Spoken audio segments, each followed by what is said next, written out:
Hi friends, మొదట్లో చాక్లెట్లు ఎంత టేస్టీగా ఉన్నా జనాలు వాటిని ముట్టుకోవడానికి కూడా ఇష్టపడలేదు.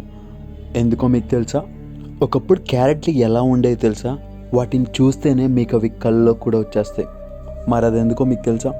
ఇప్పుడు మనం బ్రేక్ఫాస్ట్, లంచ్, డిన్నర్లో దేంట్లో పడితే దాంట్లో ఇష్టం వచ్చినట్లు సమోసాలు తింటాం. ఎందుకంటే ఇండియాలో సమోసాలకి అంత క్రేజ్ ఉంది. కానీ మొట్టమొదటిసారిగా సమోసాలు బయట దేశం నుండి ఇండియాకి వచ్చినప్పుడు అవి ఎలా ఉండేవో మీకు తెలుసా? వీడియో చాలా ఇంట్రెస్టింగ్గా ఉండబోతుంది. ఏమాత్రం మిస్ చేయకుండా వీడియోని చివరి వరకు చూడండి. అంతకంటే ముందు మీరు ఇదివరకు ఎప్పుడు చూడండి కొన్ని అద్భుతమైన ఇంట్రెస్టింగ్ ఫ్యాక్ట్స్ గురించి, మీకు తెలియని కొన్ని ఆసక్తికరమైన విషయాలు ఈ వీడియోలో తెలుసుకునే ముందు మా ఛానల్ని సబ్స్క్రైబ్ చేయడం మాత్రం మర్చిపోకండి. సమోసా ఇది ఎటువంటి ఫుడ్ ఐటమ్ అంటే ప్రపంచంలోని నలుమూలలో ఈ సమోసా అనేది దొరుకుతుంది.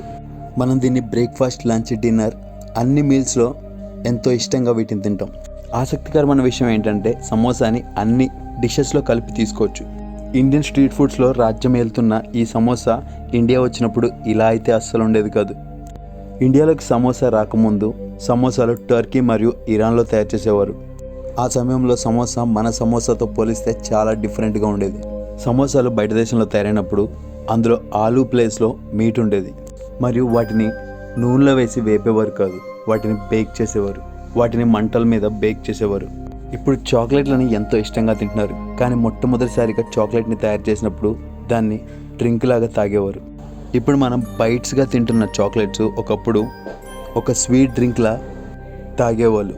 ఎందుకంటే చాక్లెట్ని తయారు చేసే కోకో సీడ్స్ అస్సలు స్వీట్గా ఉండవు. డైరీ మిల్క్ మరియు కిట్ క్యాట్ చాక్లెట్స్ అందులో షుగర్ని యాడ్ చేసి చాక్లెట్ తీయగుండేలా చేస్తాయి. మొదట్లో చాక్లెట్లు ఇలా ఉండేవి కాదు. ముందుగా చాక్లెట్ని బాగా వేడి చేసేవారు, అందులో రకరకాల స్పైసెస్ని కలుపుకొని తాగేవారు. అప్పట్లో ఎవరైతే మద్యం తీసుకునేవారు కాదో వారు ఆల్కహాల్కి సబ్స్టిట్యూట్గా ఈ డ్రింక్ని తాగేవాళ్ళు. ఐస్ క్రీమ్స్ మొదట్లో ఐస్ క్రీమ్లు కనిపెట్టక ముందు ఫ్లేవర్స్ మరియు క్రీమ్స్ గురించి పెద్దగా అవగాహన ఉండేది కాదు. అప్పట్లో ఐస్ క్రీమ్స్ని షర్బత్లా కలుపుకొని తాగేవారు. ఆ తర్వాత ఆ షర్బత్ని ఫ్రీజ్ చేసేవారు. ఫ్రిడ్జ్లో పెట్టడం వల్ల అది గట్టిబడి ఐస్ క్రీమ్లా మారేది. ఫ్రిడ్జ్లో పెట్టిన తర్వాత షర్బత్లా తాగడం కంటే గట్టిబడ్డాక అది తినడమే జనాలకి బాగా నచ్చింది. అది ఎలా అంటే, మీరు ఎప్పుడైనా బరఫ్ ఐస్ మీద రంగు నీళ్ళు పోసుకొని తాగారా? అప్పుడు ఆ ఫీల్ ఎలా ఉండేది? అచ్చు అలాగే షర్బత్ని ఫ్రిడ్జ్లో పెట్టుకొని తింటే జనాలకి అంత నచ్చింది. క్యారెట్స్ ఒక డిష్ కాదు, కానీ ఈ క్యారెట్స్ని ఈ లిస్ట్లో ఎందుకు మెన్షన్ చేస్తున్నానంటే 17th సెంచరీలో ఏవైతే క్యారెట్లు కాసేవో అవి ఎల్లో మరియు పర్పుల్ కలర్లో ఉండేవి. క్యారెట్స్ని మొట్టమొదటిసారిగా 10th సెంచరీలో ఇరాన్లో పండించేవారు. ఆ తర్వాత నెదర్లాండ్ కంట్రీకి ఏం ఐడియా వచ్చిందో కానీ 17th సెంచరీలో వారు కూడా క్యారెట్స్ని పండించడం స్టార్ట్ చేశారు. ఆ క్యారెట్స్ కొంచెం రెడ్గా ఉండేవి. ఇక అప్పటి నుండి ఈ ప్రపంచం అంతా నెదర్లాండ్లో పండించే రెడ్ క్యారెట్లనే పండించడం మొదలుపెట్టారు. మీరు ఎప్పుడైనా ఎల్లో మరియు పర్పుల్ క్యారెట్స్ని చూసారా? చూస్తే మీ అభిప్రాయాన్ని కమెంట్ రూపంలో తెలియజేయండి. కాఫీ మనం రోజు పొద్దున్న లేవగానే చేసే మొట్టమొదటి పని బెడ్ కాఫీ తాగడం. పొద్దున్నే వేడివేడి బెడ్ కాఫీ తాగితే మైండ్ చాలా రిలాక్స్గా ఉంటుంది. కానీ మొట్టమొదటిసారి ఎప్పుడైతే కాఫీని కనిపెట్టారో అప్పుడు కాఫీని వేడిగా కాదు, కూల్ చేసుకొని కోల్డ్ కాఫీలో తాగేవారు. అది కూడా ఎటువంటి చక్కెర వేయకుండా, పాలేయకుండా కేవలం కోల్డ్ కాఫీనే తాగేవారు. ఒకప్పుడు కాఫీని కూడా ఆల్కహాల్కి ఆల్టర్నేట్గా తీసుకునేవారు. ఈ మోమోస్ని ఇండియాలో ఇప్పుడు అన్నిటికంటే పాపులర్ అలాగే అన్హెల్దీ డిష్గా కూడా చెప్పుకుంటారు. ఇండియాకి ఇప్పుడిప్పుడు మోమోస్ వచ్చాయి, కానీ మొట్టమొదటిసారిగా మోమోస్ని టిబెట్లో తయారు చేశారు. టిబెట్లో తయారు చేసిన మోమోస్ చాలా హెల్దీగా ఉండేవి. ఎందుకంటే అప్పట్లో మోమోస్ని ఇప్పుడు తయారు చేసినట్లుగా అన్హెల్దీగా అయితే అస్సలు తయారు చేయలేదు. టిబెట్లో తందూరి మోమోస్ ఉండేవి కాదు, ఫ్రైడ్ మోమోస్ ఉండేవి కాదు. మోమోస్ని టిబెట్లో కేవలం స్టీమ్ చేసేవారు. అంతేకాకుండా అందులో ఉండే స్టఫింగ్ కూడా చాలా న్యూట్రియన్ పదార్థాలు మాత్రమే అందులో కూర్చేవారు. అంతేకాకుండా ఔటర్ లేయర్ మోమోని వీరినంత పల్చగా తయారు చేసేవారు. కానీ ఇండియాలో తయారు చేసే మోమోలు మాత్రం నూనెలో దాన్ని వేయించి రకరకాల సాసుల్లో ముంచుకొని ఎంతో అన్హైజీనిక్ గా తింటున్నాం. తినడానికి కొంచెం టేస్ట్ గానే ఉంటుంది, కానీ ఆరోగ్యానికి అలా తినడం అస్సలు మంచిది కాదు. సూషి ఒక సౌత్ కొరియన్ డిష్. ఇప్పుడు ఈ సూషి ఇండియాలో కూడా తింటున్నారు. ఈ సూషిని లవ్ చేసే వాళ్ళు తక్కువ, హేట్ చేసే వాళ్ళు చాలా ఎక్కువ. ఇండియాలో ఉండే 95% జనాభా ఫస్ట్ టైం ఈ సూషిని చూస్తే అసలు ఇవి ఎందుకు తింటున్నారో కూడా అర్థం కాదు. లోపల పచ్చి మాంసాన్ని, మెత్తగైపోయిన అన్నాన్ని సీవీడ్లో రోల్ చేసుకొని తినాల్సిన కర్మేంటి అని చాలా మంది కనిపిస్తుంది. కానీ డబ్బున్నోళ్ళు మాత్రం ఎంత డబ్బు ఖర్చు పెట్టైనా సరే ఈ సూషిని వసాబీలో ముంచుకొని తింటారు. ఒకవేళ మీరు కూడా సూషి హేటర్ అయితే మీకు గుడ్ న్యూస్, ఎందుకంటే సూషి అనేది అంత ఆరోగ్యానికి మంచిది కాదు. సూషిని మొట్టమొదటిసారిగా సౌత్ కొరియా కంటే ముందు జపాన్ వాళ్ళు తయారు చేశారు. జపాన్లో సూషీల్ని డిష్లా తినడానికి కాదు, ఆ డిష్ లోపల చేపల్ని ప్రిజర్వ్ చేయడానికి పెట్టేవారు. అంటే సూషీ అనేది ఒక స్టోరేజ్ ప్రాసెస్ లాంటిది. ఆ తర్వాత సూషీలో చేపని ప్రిజర్వ్ చేసిన తర్వాత దాన్ని సాల్ట్లో కలిపి తర్వాతకి ఎక్కువ ధరకి అమ్మేవారు. ఇప్పుడు మీకు డౌట్ రావచ్చు, జపాన్ ఒక ఐలాండ్ కదా, అక్కడి వారికి చేపలేం కరువు, చేపల్ని ప్రిజర్వ్ చేసే అవసరం ఏముంది అని అనుకోవచ్చు. నిజానికి జపాన్లో చేపలకి ఏమాత్రం కొదువు లేదు. కానీ జపాన్ ఒక ఎర్త్క్వేక్ ప్రోన్ ఏరియా. దానివల్లే ఎమర్జెన్సీ కోసం సూషీని వాళ్ళు ప్రిజర్వ్ చేసుకునేవారు. బిర్యానీ హైదరాబాద్లో ఉండే ప్రతి ఒక్కరికి ఇష్టమైన ఒకే ఒక డిష్ బిర్యానీ. కానీ మొట్టమొదటిసారిగా బిర్యానీని ఎప్పుడైతే తయారు చేశారో అప్పుడు బిర్యానీని ఎవ్వరు ఇష్టంగా తినేవారు కాదు. ఈ బిర్యానీ మొట్టమొదటిసారిగా మంగోలియన్ సైన్యంకి మీట్ని రైస్ని కలిపి ఒక డిష్లా చేసి పెట్టేవారు. కానీ మంగోల్ ఆర్మీకి అలా తినడం అస్సలు నచ్చేది కాదు. దాన్ని దృష్టిలో పెట్టుకొని చెఫ్స్ మీట్ని రైస్ని కొన్ని స్పైసెస్లో కలిపి ఒక ఫ్లేవర్డ్ డిష్లా తయారు చేశారు. ఆ ప్రాసెస్లో అన్నం కొంచెం ఫ్రై అయ్యేది. దానివల్ల పర్షియన్స్ దానికి బిర్యానీ అనే పేరు పెట్టారు. దాని యొక్క అర్థం ఫ్రైడ్ బిఫోర్ కుకింగ్ అని. ఇప్పుడు తయారు చేసే బిర్యానీని గ్రేవీ రైస్ అని చెప్పడంలో ఏమాత్రం తప్పులేదు. గులాబ్ జాములు, మనలో గులాబ్ జాములు అంటే ఇష్టం లేని వారంటూ ఉండరు. ఎందుకంటే స్వీట్ని ఇష్టపడే ప్రతి ఒక్కరూ ఈ గులాబ్ జాముని ఎంతో ఇష్టంగా తింటారు. కానీ మొట్టమొదటిసారిగా ఈ గులాబ్ జాములని టర్కీలో తయారు చేశారు. మైదా యొక్క చిన్న చిన్న బాల్స్ని చక్కెర పాకంలో వేసి గులాబ్ జాములు తినేవారు. ఆ తర్వాత మెల్లిమెల్లిగా టర్కీ ప్రజలు ఇండియా వచ్చారు. వారితో పాటు తమ యొక్క డిష్ని కూడా ఇండియాకి తెచ్చుకున్నారు. అలా ఇండియాకి బయట దేశాల నుంచి గులాబ్ జామ్ వలస వచ్చింది. టర్కీ ప్రజలు ఇండియా వచ్చినప్పుడు ఆ డిష్ని ఇండియన్ చెఫ్స్కి టేస్ట్ చూపించారు. కానీ వారు తినిపించిన ఆ గులాబ్ జామ్లో కొన్ని అవకతవకలు ఉన్నాయని ఇండియన్ చెఫ్స్ గమనించారు. అప్పుడు ఇండియన్ చెఫ్స్ ఏం చేశారంటే ఫస్ట్ ఆ మైదా బాల్స్ని నూనెలో వేయించి ఆ తర్వాత వాటిని ఇంకా సాఫ్ట్గా చేసి చక్కెర పాకంలో వేశారు. అప్పుడు అవి సాఫ్ట్ బబుల్ బాల్స్గా మారాయి. ఆ తర్వాత దాంట్లో కోవా కూడా యాడ్ చేశారు. అది ఆ గులాబ్ జామ్కి ఇంకా రిచ్ స్వీట్నెస్ని అందించింది. అలా మైదా పిండి యొక్క చిన్న చిన్న బాల్స్ ఎన్నో రకాలుగా ఎవల్యూషన్స్ చేసుకొని చివరికి గులాబ్ జామ్లా మారింది. దానివల్ల గ్లోబల్ లెవెల్లో ఇండియన్ స్వీట్ డిష్గా గులాబ్ జామ్ ఒక బ్రాండ్ని సంపాదించుకుంది. రాజ్మా, మీరు ఎప్పుడైనా ఇంగ్లీష్ బ్రేక్ఫాస్ట్ యొక్క ప్లేట్ చూసారా? అందులో ఖచ్చితంగా రాజ్మా లాంటి బీన్స్ ఉంటాయి. ఎందుకంటే రాజ్మాని బ్రిటిషర్స్ మన దగ్గర నుంచి కాదు, మనమే బ్రిటిషర్స్ నుంచి తెచ్చుకున్నాం. రాజ్మా ఒక యూరోపియన్ డిష్గా పిలువబడు. అప్పట్లో రాజ్మాని మనం కూర వండుకున్నట్లుగా వండుకునేవారు కాదు, దానికి బదులుగా ఉడకబెట్టుకొని తినేవారు. రాజ్మా ఇండియా వచ్చాకే మసాలా టచ్ తగిలింది. సలాడ్ అని పేరు వినంగానే మనకి క్యారెట్, కీరా లాంటివి గుర్తొస్తాయి. ఇండియాలో వీటితో తయారు చేసిన సలాడ్నే తింటారు. కానీ మొదట్లో సలాడ్ అనేది కూడా ఒక డిష్లో ఉండేది. అందులో అన్ని గ్రీన్ వెజిటేబుల్స్ లైక్ కాకరకాయ, క్యాలీఫ్లవర్, క్యారెట్ లాంటి రకరకాల వెజిటేబుల్స్ వేసి ఈ సలాడ్ని తయారు చేసేవారు.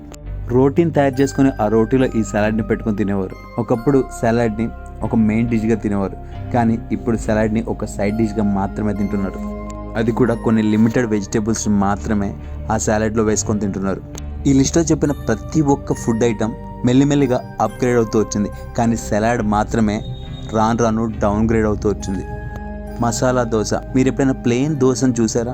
దోశని బయట దేశం వారు ఫస్ట్ టైం చూడంగానే ఇంత ఎండిపోయిన అట్టుని ఎలా తినాలి అని అనుకునేవారు. ప్లెయిన్ దోశలు అంత పాపులర్గా లేకపోయినా కానీ అన్ని దోశల కంటే ఎక్కువగా ఈ ప్లెయిన్ దోశలనే తింటారు. నిజానికి దోశలు అనేవి సౌత్ ఇండియాలోనే ఆరిజిన్ అయ్యాయి. దోశల్ని మొట్టమొదటిసారిగా తయారు చేసినప్పుడు ప్లెయిన్ దోశలే తినేవారు. అప్పట్లో మసాలా దోశ, చికెన్ దోశ, చీజ్ దోశలు ఏమి ఉండేవి కాదు. ఆ తర్వాత ఒక చెఫ్ అనుకోకుండా ఆ దోశ మీద మసాలాలు వేసి ఒక మసాలా దోశను తయారు చేశాడు. అప్పుడు ఆ టేస్ట్ అందరికీ చాలా బాగా నచ్చింది. దోశలను నంచుకునే కూర, మిగతా ఉల్లిపాయలు, క్యారెట్ లాంటివి దాని మీద వేసి ఒక మసాలా దోశను తయారు చేశాడు.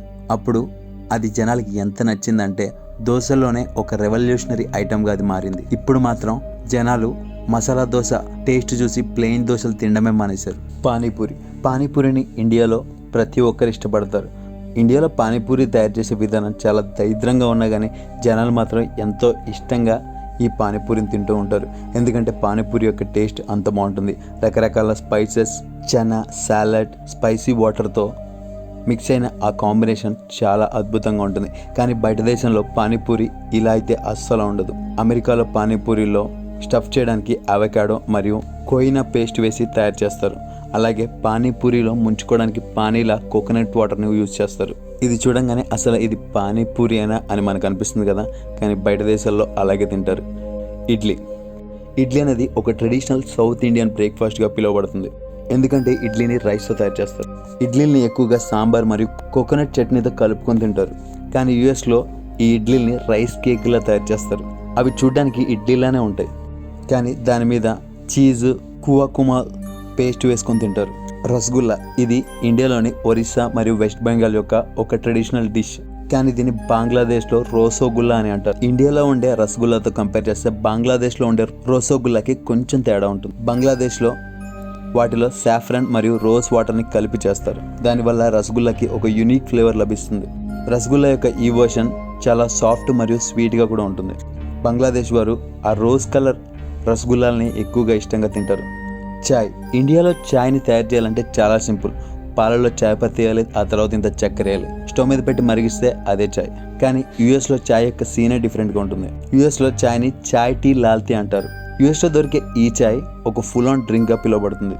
నీటిలో కొంచెం చాయ్ పత్తేసి అందులో సిరప్, వెనిలా క్రీమ్లు, రకరకాల స్పైసెస్ వేసి చాయ్లా తయారు చేస్తారు.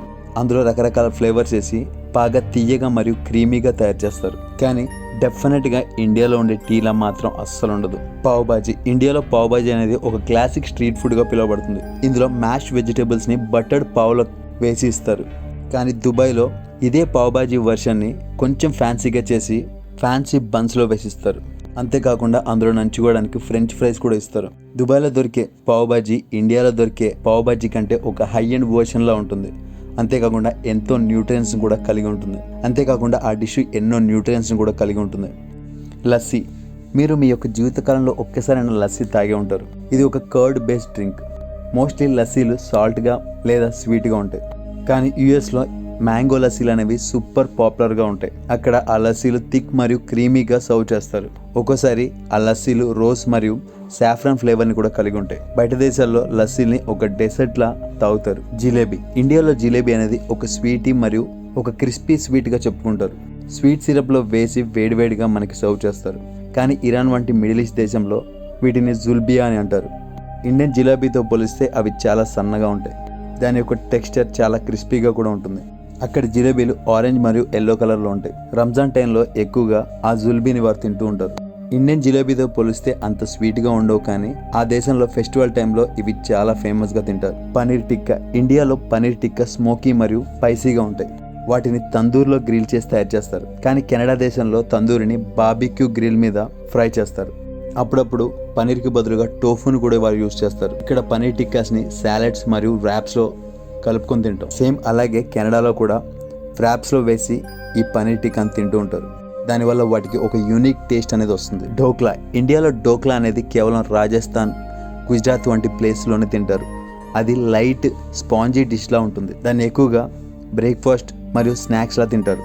కానీ యూకేలో ఈ ఢోక్లాల్ని చాలా స్పైసీగా తయారు చేసుకుంటారు.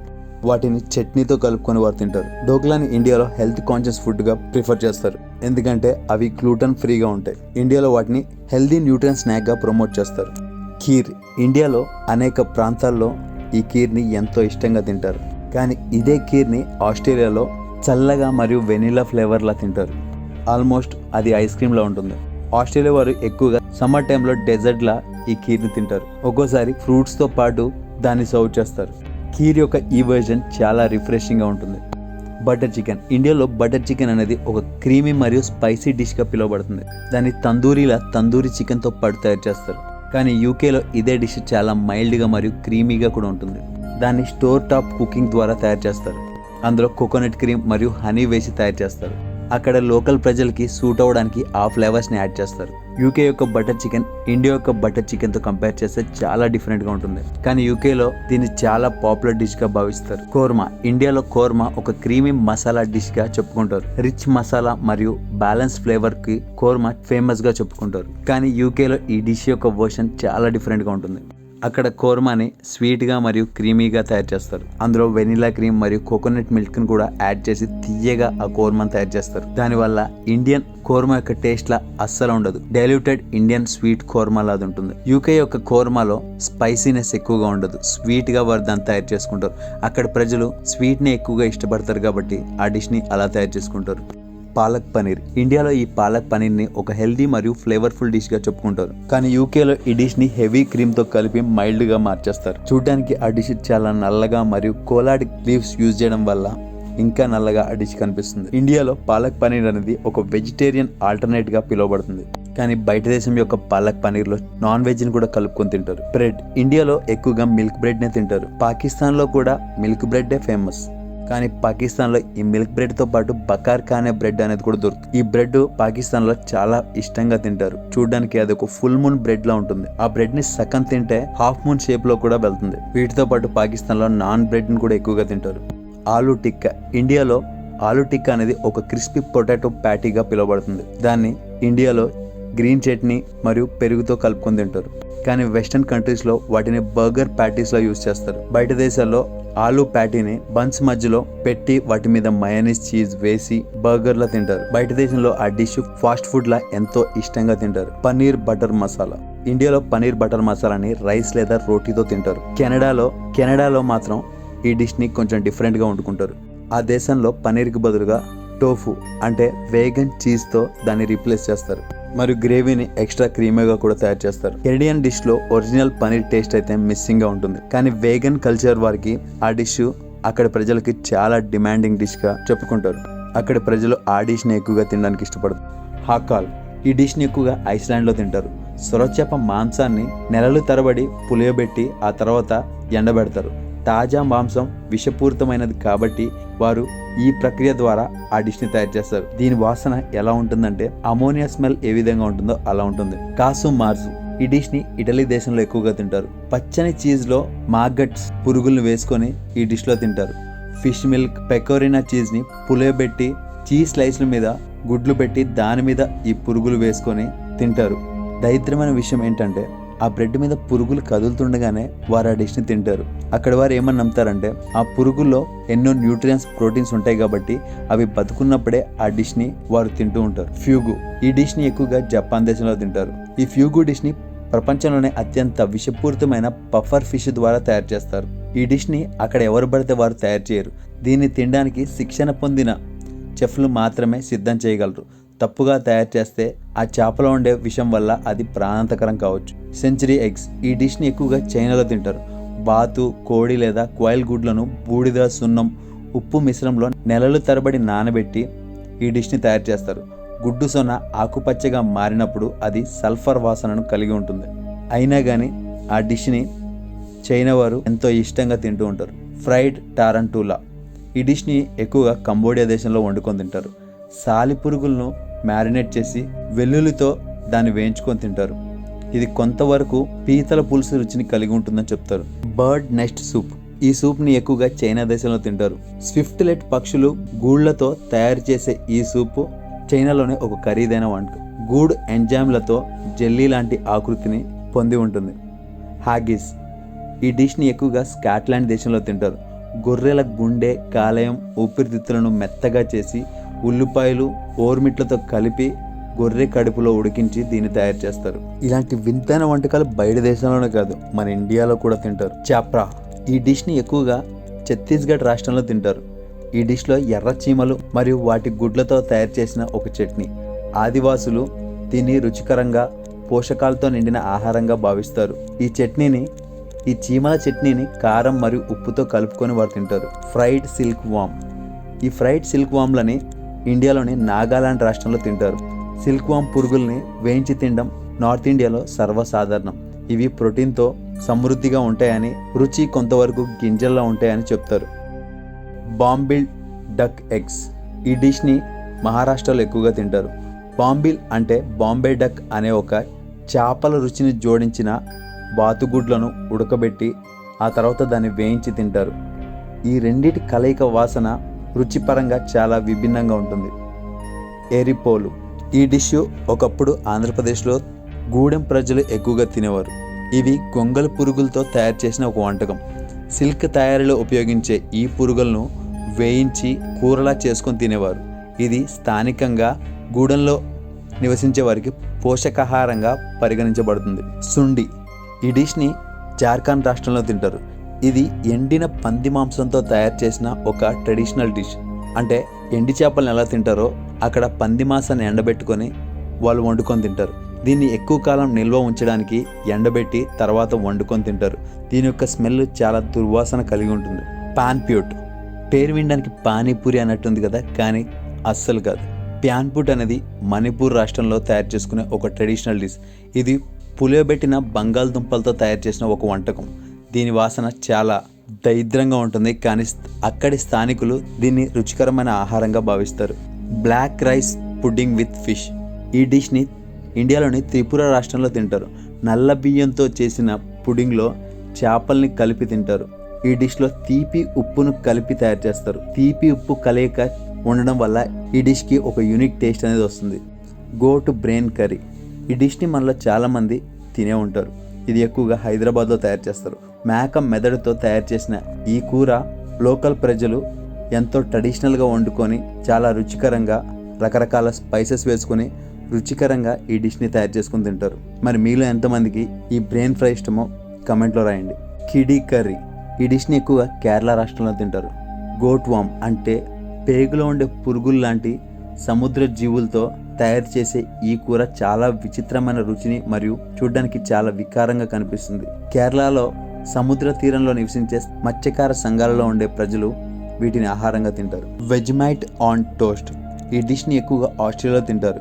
ఈ ఉప్పగా చేదుగా ఉండే ఈస్ట్ ఎక్స్ట్రాక్ట్స్ను టోస్టుపై సన్నగా పూసుకొని తింటారు. దీని రుచి అందరికీ నచ్చకపోవచ్చు, కానీ ఆస్ట్రేలియన్లు దీన్ని ఉదయకాలపు టిఫిన్లో ఇష్టమైన ఆహారం. నాటో. ఈ డిష్ని ఎక్కువగా జపాన్ దేశంలో తింటారు. పులియబెట్టిన సోయాబీన్స్తో చేసే ఈ బ్రేక్ఫాస్ట్ జిగురుగా దరిద్రమైన వాసనను కలిగి ఉంటుంది. దీన్ని బియ్యం సోయా సాస్తో కలిపి తయారు చేస్తారు. దీని ఆకృతి చూడడానికి చాలా దరిద్రంగా కనిపిస్తుంది, అయినా కానీ జపాన్ వారు ఇష్టంగా తింటారు. Stinky tofu. ఈ డిష్ని ఎక్కువగా తైవాన్ దేశంలో తింటారు. పులియబెట్టిన టోఫును వేయించి ఉదయం పూట టిఫిన్లా తినడం తైవాన్లో ఒక సాధారణమైన విషయం.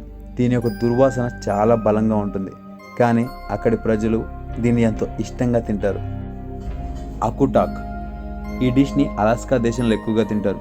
సీల్ లేదా రెయిన్డీర్ కొవ్వును బెర్రీలు చేపలతో కలిపి తయారు చేసే ఈ ఐస్ క్రీమ్ లాంటి బ్రేక్ఫాస్ట్ స్థానిక అలాస్కా ప్రజలు ఎంతో ఇష్టంగా తింటారు.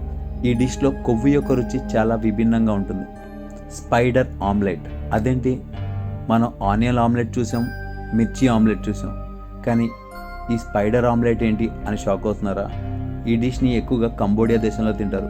వేయించిన సాలీళ్లను గుడ్లతో కలిపి ఆమ్లెట్గా తయారు చేసి ఉదయం పూట అక్కడ టిఫిన్లా తింటారు. ఇందులో చాలా ప్రోటీన్ ఉంటుంది, కానీ సాలీడ్లు గుడ్లలో వేసుకొని తినడం మాత్రమే మనకు కొంచెం ఇబ్బందికరంగా ఉంటుంది, కానీ అక్కడి ప్రజలు చాలా ఇష్టంగా ఈ డిష్ని తింటారు. Blood sausage. ఈ డిష్ని ఐర్లాండ్ దేశంలో ఇష్టంగా తింటారు. పంది లేదా గొర్రె రక్తాన్ని మసాలాలతో కలిపి సాసేజ్గా తయారు చేసి ఉడకబెట్టి లేదా వేయించుకొని ఉదయం టిఫిన్లా తింటారు. దీని యొక్క రుచి చాలా దరిద్రంగా ఉంటుంది, అలాగే ఈ డిష్ చూడడానికి కూడా చాలా చండాలంగా ఉంటుంది, కానీ అక్కడి ప్రజలు ఈ డిష్ని ఎంతో ఇష్టంగా తింటారు. మోపియన్ వామ్స్ డిష్. ఈ డిష్ని ఎక్కువగా సౌత్ ఆఫ్రికా, జింబాబ్వేలో తింటూ ఉంటారు. ఇది ఎంపరర్ మౌత్ జాతికి చెందిన గొంగలి పురుగులు. వీటిని చెట్ల నుండి సేకరించి దాని లోపల ఉండే పేగులను తొలగించి టమాటాలు వెల్లుల్లితో ఉడకబెట్టి వేయించుకొని తింటారు. ఇందులో ఆ పురుగుల్లో ప్రోటీన్స్ అనేవి ఎక్కువగా ఉంటాయి కాబట్టి ప్రోటీన్ కోసమే ఆ డిష్ని ఎక్కువగా తింటారు, కానీ ఆ డిష్ చూడడానికి చాలా వింతగా ఉంటుంది. చియోటమ్. ఈ డిష్ని ఎక్కువగా వెస్టర్న్ ఆఫ్రికాలో తింటారు. ఈ చిన్న నల్లని బీటిల్స్ను సేకరించి లోపల భాగాలను తొలగించి వేయించి ఎండబెట్టి వీటిని స్నాక్స్లా తింటారు. ఇవి క్రంచీగా ఉంటాయి మరియు కొందరు దీన్ని గ్రాస్ హోపర్స్ కంటే మెరుగ్గా ఉంటాయని చెబుతూ ఉంటారు. Ostrich egg omelette. ఈ డిష్ని ఎక్కువగా సౌత్ ఆఫ్రికాలో తింటారు. ఒక ఆస్ట్రిచ్ గుడ్డు సుమారు 24 కోడి గుడ్లతో సమానం. దానితో ఒక భారీ ఆమ్లెట్ తయారు చేసి ఉదయం ఆహారంగా వారు దీన్ని తింటారు. దీని యొక్క రుచి సాధారణ కోడిగుడ్డు కంటే కొంచెం ఘాటుగా ఉంటుంది, కానీ అచ్చం కోడి ఆమ్లెట్లోనే ఉంటుంది. కిఫ్టో. ఈ డిష్ని ఎక్కువగా ఇథియోపియాలో తింటారు. ఇది పచ్చి కోడిగుడ్డు మాంసంతో తయారు చేస్తారు. దీన్ని మసాలాలతో మ్యారినేట్ చేసి కారంగా ఉండే చిల్లీ పౌడర్ను వెన్నతో కలిపి తింటారు. ఈ డిష్ తినాలంటే చాలా ధైర్యం కావాలి, ఎందుకంటే ఇది వండకుండా పచ్చిగానే తింటారు. Stink bugs. ఈ డిష్ని కూడా ఎక్కువగా సౌత్ ఆఫ్రికాలో తింటారు. ఈ డిష్ చాలా దుర్వాసన కలిగిన కీటకాల నుండి తీసి అందులో ఉండే దుర్గంధ గ్రంథుల్ని తొలగించి ఉడకబెట్టి ఆ తర్వాత ఎండబెట్టి స్నాక్స్లా తింటారు. ఇందులో విటమిన్ బి అనేది సమృద్ధిగా ఉంటుంది మరియు రుచి కోసం దాల్చిన చెక్క లాంటివి ఆ డిష్లో వీరు కలుపుకొని తింటారు. Giant bull frog. ఈ డిష్ని ఎక్కువగా నమీబియాలో తింటారు. నమీబియాలో కనిపించే ఈ పెద్ద పెద్ద కప్పలు చాలా విషపూరితంగా ఉంటాయి. కానీ అవి మేటింగ్ చేసే సమయంలో మాత్రం వాటి బాడీలో ఉండే విషం మొత్తం బయటికి వెళ్ళిపోతుంది. అప్పుడు మాత్రమే ఆ కప్పల్లో విషం అనేది ఉండదు. మిగతా టైంలో ఈ కప్పలు చాలా విషపూరితంగా ఉంటాయి. ఒకవేళ ఈ కప్పల్ని విషం లేనప్పుడే డిష్లా తయారు చేసుకుని తింటారు. ఒకవేళ ఈ కప్పలకి విషం ఉన్నప్పుడు తప్పుగా దీన్ని వండుకొని తింటే కిడ్నీ ఫెయిల్యూర్ అయ్యి చనిపోయే ప్రమాదం ఉంది. Cow blood.